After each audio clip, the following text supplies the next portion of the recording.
Good morning. Welcome to the Chris and Marti Show. This week we've had a very interesting one. On Tuesday we've had various elections in an off year in many different states, including Kentucky, where Mitch McConnell might as well be worried by now. And we're going to ask Marti here what the impact is of the Democratic Party's success in certain areas and whether or not this has an impact on not only Mitch McConnell but President Trump in 2020 and the type of strategies that the Democrats should hopefully adhere to so that they can find more success in the future. So, what do you think? We had an election in Kentucky with incumbent Governor Matt Bevin and Democratic Attorney General Andy Beshear. So, does this have any sort of impact on Mitch McConnell's chances of getting reelected in his home state? Yeah, absolutely. I do believe that it's going to be a little probably more closely contested than what we would have seen maybe a couple of years ago. President Trump went and spoke on Governor Bevin's behalf the day before the election, and obviously that still wasn't enough to bolster him over the top. And there was about a 5,000 vote difference, which he claims is, enough room for error. I mean, I don't really believe that. But I really think that now Governor Bevin needs to concede and move on, and kind of the Republican Party in Kentucky really needs to start focusing on Senator McConnell's reelection. I think a big part of it is that the Democrats need to play a moderate playing field in order to win Kentucky, since it is, generally speaking, a conservative, kind of stronghold in a sense. So that's kind of where I'm at with that. Okay. And that goes along to say that in the special election of the Senate election after Jeff Sessions decided he was going to go and be appointed as Attorney General by President Trump, the strategy that won, obviously, for Doug Jones was to be as close to hugging that center as possible. And do you see that being somewhat translatable into any of the presidential candidates? This is the antidote that's been working for some, people running for Senate, for people running for the House. So out of all the presidential candidates, who do you think reflects that antidote? Elizabeth Warren. Really? No, absolutely not. I had to get that out there. Surprised me. No, but I believe, honestly, it's probably going to be Joe Biden. I think he plays that the best out of all the other candidates. I know that's your guy, so don't get too cocky with that. Well, but it's interesting. I mean, if you see all of the people that he kind of endorses, the type of people that he's had the antidote for within Trump country, it seems to be doing some justice. In this Senate seat, the Democrats in the primary right now, two of the hot button ones are Amy McGrath and Mike Broyhier, and they're both U.S. Marines. Amy McGrath lost her congressional bid last year during the midterms, but they bring something interesting to the table. I think, with this, I guess you said it, the moderate strategy, it would be good if that kind of honed in more energy for the Democratic candidates as things move on forward. So, I think that is pretty cool. Virginia, we'll move on to Virginia now. They have flipped their entire General Assembly blue, and it hasn't been that way for the past 2 decades. So, looking at things like that also in Virginia, which did go Democratic the last presidential election, but with more state elections happening, what do you think? What do you think the strategy is for Republicans to hold on to some of their legislatures? Yeah, it's interesting that you bring that up, but I mean, in reality, I really think it's just kind of, I refer to it as a pendulum effect. Trump is, like you said, a populist, and he's kind of rebranding the Republican Party.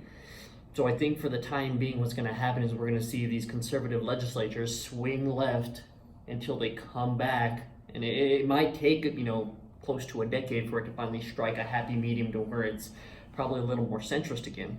So I think we're going to start seeing these traditionally conservative legislatures go blue for a while. I wanted to ask you about was regarding any of the Republican primary candidates in opposition to President Trump. And, we have Bill Weld, the Libertarian running mate for Gary Johnson. And then you have Mark Sanford, the sort of disgraced former representative from South Carolina. and then you have Joe Walsh, the former representative from Illinois. Now, these three actually represent three very different parts of the Republican Party. You have libertarian, you have more maverick, moderate, like Mark Sanford, and then you have Tea Party, like Joe Walsh, very Tea Party heavy supporter, and one of its founders. So, like, what do you think? Do you think any of these folks have a chance going against President Trump? In short, no. And then the reasoning behind that is, as of right now, even with all this impeachment type inquiry and all this stuff going on, Trump still has a 95% approval rating in the Republican Party. So these other three candidates aren't going to get any steam. Secondly, Trump has completely rebranded the Republican Party. So in a sense, it is Trump's party. So I don't believe that they're going to be able to undercut him from that.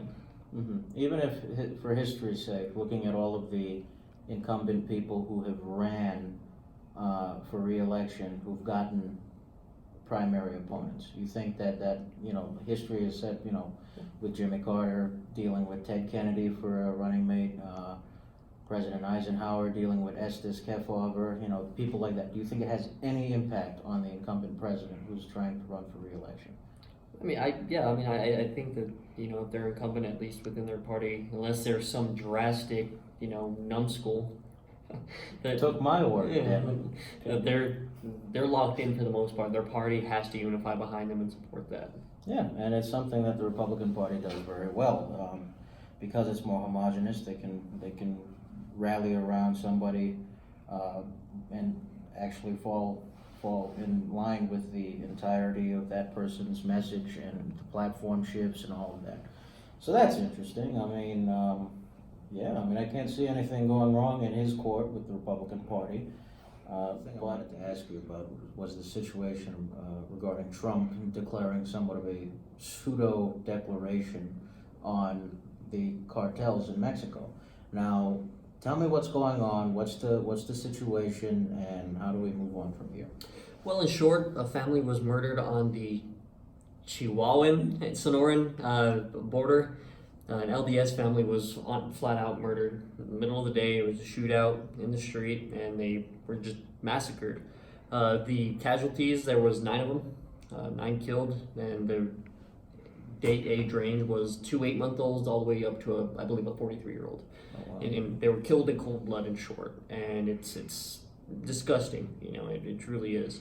And after this, President Trump made the comment that if the president of Mexico, President Lopez or AMLO, if he wanted help, President Trump would be okay with sending military aid to assist in the endeavor of kind of pushing out these cartels, these narcos. And I think it's a win-win situation in terms of, for one, Mexico becomes safer. It gets rid of this issue that's been plaguing them for a long time. Secondly, it really helps alleviate the issue on our southern border, because now there's less asylum claims to come through from at least Mexico. Right. And people feel less afraid, and in a sense a lesser reason to come to the United States. So I think in those two respects, it really benefits both countries to kind of take this on. And I know President Trump is a non-interventionist, and I know this kind of, by virtue of him being a non-interventionist, it kind of contradicts that. But I think, in terms of our national security or our vital national interests, I really think that this goes kind of hand in hand. So I know you were speaking about the War Powers Act, so would you kind of elaborate? So we don't know how long that this situation is going to be, how much time is going to be needed to deal with a situation like this. What I do like is the fact that, this could be somewhat of a bilateral approach from both countries to actually tackle an issue of human rights violators in the form of narcos. That at brass tacks, that's what it's about. With the War Powers Act, he has 60 days to cut and run.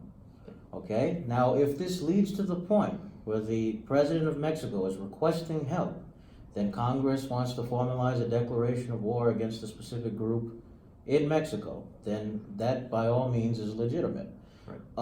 With that being said, again, this is quite different from the standard situation we usually get ourselves into, especially in like the Middle East and certain other various examples of that throughout history.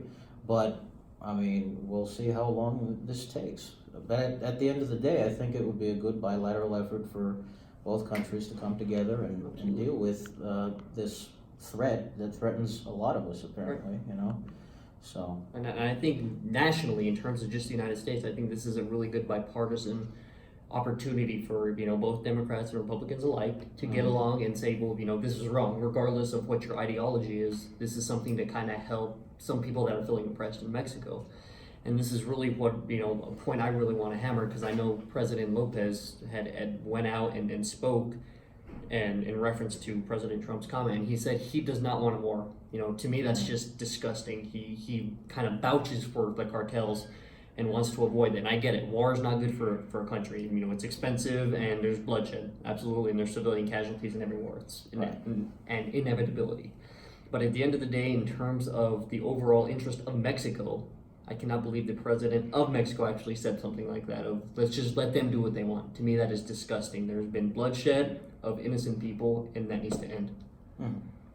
Well, I agree, and we'll see how tense things get, and hopefully this situation can finally be solved, and that's all that we have for today. And so thank you so much, everyone. Make sure you subscribe, like, and comment, and we'll see you at our next show.